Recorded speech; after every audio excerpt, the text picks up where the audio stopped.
તો ગોવા દાદરા નગર હવેલી અને દમણ દીવ માટેના અખિલ ભારતીય કોંગ્રેસ સમિતિના પ્રભારી મણિકરાવ ઠાકરે દાદરા નગર હવેલીના પ્રશાસન અને ભાજપ પર કડક પ્રહાર કરતા આરોપ લગાવ્યો કે અહીંની જનતાની જમીન અને હકો છીનવવાની કોશિશ થઈ રહી છે।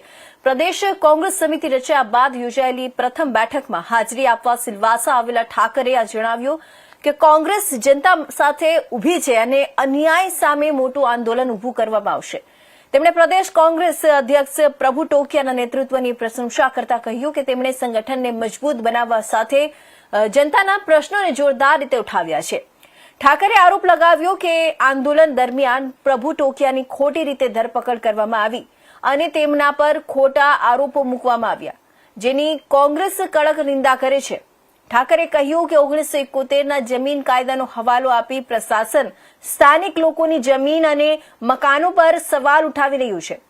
વર્ષોથી જ્યાં લોકો રહે છે તે જમીન અને મકાનોને ગેરકાયદેસર બતાવી છીનવવાની કોશિશ થઈ રહી છે।